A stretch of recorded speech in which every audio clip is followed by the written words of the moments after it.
Alright, now this right here, it's not making too much sense to me. I'm trying to crunch up the numbers and see how the attributes are distributed, but it just doesn't add up. Anyways, welcome back. We're doing the reactions to the right fielders and their attributes and overalls. Now, these are the top 5 live series right fielders. If you're new here, end up enjoying today's content, make sure to hit that like button and red subscribe button. Also, first one to comment down below which position you guys want me to do next. That's the one I'll go ahead and do next on the next video. So we're going to start off with Bryce Harper. Now Bryce Harper, his K percentage is 26.1%. That's 3% over the strikeout percentage of the MLB average last year, and his walk percentage is 14.5, which is above it. So being above it in terms of walks is good. Being above it in terms of strikeouts, it's not. So versus left-handers, he hit 277, 508 slugging, 3-year average, and then versus right-handers, 270 average, 537 slugging. So being completely honest, his numbers when it comes to hitting, they look perfectly fine. I see no problem with it. Him being an 85 overall, I see no problem with it either. Bryce Harper is not as bad as people make it seem that he is. He's actually a pretty good player. It's just he hasn't had that star caliber year like he did that one year in the National. Next up on the list was one of the biggest surprises to me, especially when it came in terms of defense. I mean, look at those numbers: 95, 97, 99, 99. Aaron Judge, despite having that low vision, I think he's going to be everybody's starting right fielder just because of the simple fact that since they have made such an emphasis on reaction and fielding this year like they did previously, this card is going to be amazing despite being offensively a little bit harder to hit with since the vision is a 26. But if you're a good player and can place that PCI, you're going to love Aaron Judge without a doubt. So let's take a look at his strikeout percentage and walk percentage last year. So 31.6% was his strikeout percentage, career high, and then his walk percentage was 14.3, which was a career low. His vision at a 26 makes sense. His discipline at a 109, I think that's pretty high for somebody that had a career low in walk percentage. But it's Aaron Judge. He does get walked a lot. So we're just going to go ahead and not pay too much mind to those two numbers. We're going to look at his contact and power versus left. To do that, we look at the 3-year averages. Versus left-handers, he hit 276 in terms of average, 560 in terms of slugging. Versus right-handers, 280 in terms of average, 575 in terms of slugging. 95, 95. That seems about right. I would even push it up a little bit more to 98, but 95, 95 does seem about right considering he was injured last year. And then his contact numbers, I definitely believe they could be juiced up some more, especially his contact versus right. I'm not too sure how it's a 69 considering 3-year averages. He's had better numbers against right-handed pitching than he has against left-handed pitching, but you know, there's not much I can tell you when it comes to how they've done these ratings because looking at them, most of them at least, they don't really add up, especially when you compare them with other players within that position. But let's move on. Christian Yelich. Now, looking at him, just looking at him, you have to say to yourself, it looks like he's going to be a great hitter, but that fielding, you're not going to want to have him out there. He has high-tier bronze fielding inside the game and high-tier bronze reaction. That to me is just not going to cut it. But let's look at his numbers. So K percentage was a 20.3%, it's below, and then his walk percentage was a 13.8%, which was his career high, which explains basically his discipline being a 95. Looking at his 3-year averages versus left-handers, 294, 515, 77 contact, I think it could be definitely in the 80s, and then power versus left at an 83. I think an 83 is perfectly fine for 515 slugging.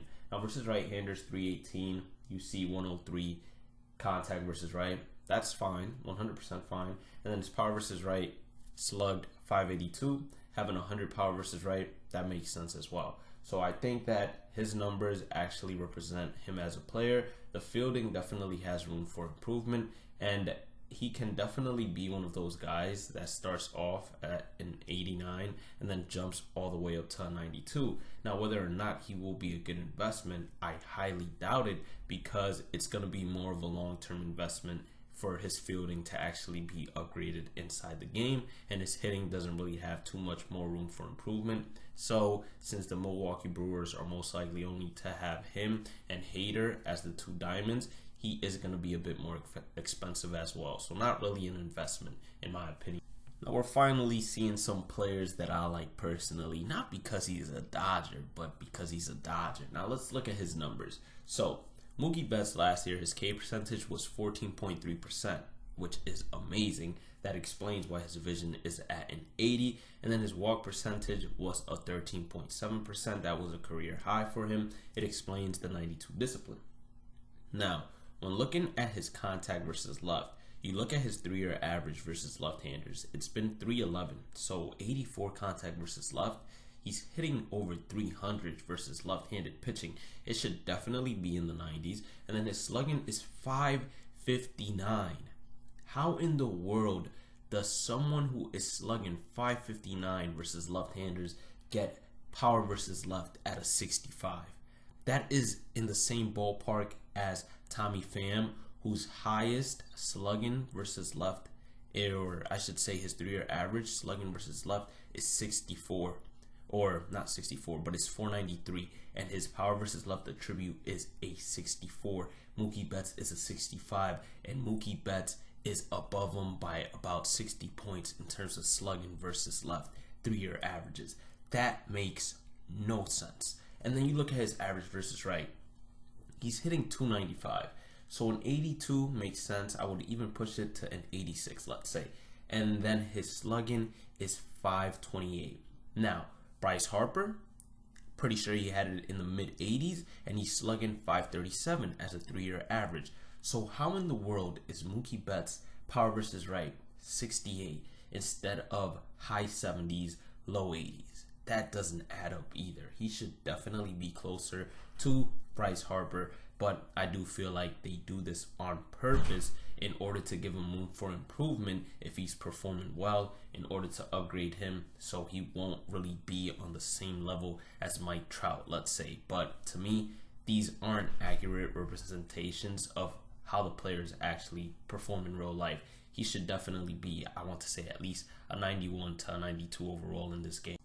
Last but not least, we're going to be looking at Cody Bellinger. So Cody Bellinger's strikeout percentage last year was 16.4%. It was a career low for him. So that's actually pretty good. That means that he's been striking out less as the years have progressed. His vision being a 57, that is a little bit worrisome. But if they do take in the 3-year averages, as they say they do, then 57 makes sense, even though I would still give him, let's say, a 65. Now, his walk percentage was a 14.4. It was a career high for him. The discipline being at a 91 makes sense as well. Now, versus left-handers, his 3-year averages are average 258, 64 contact versus left, makes sense. His slugging is 511, 85 power versus left, makes sense. Now keep in mind, he has less slugging versus left than Mookie Betts has slugging versus right. And his power attribute is an 85 as opposed to Mookie Betts, who has, I believe, a 68 versus right, even though he has better slugging numbers. As I say again, this doesn't make sense. And then looking at Cody Bellinger versus right-handed pitching, his average 3-year average is a 287. So a 78 contact versus right, I'd give him an 80 flat. And then slugging versus left, 583. So Christian Yelich, he had 582 as his 3-year average. Cody Bellinger beats him by a point.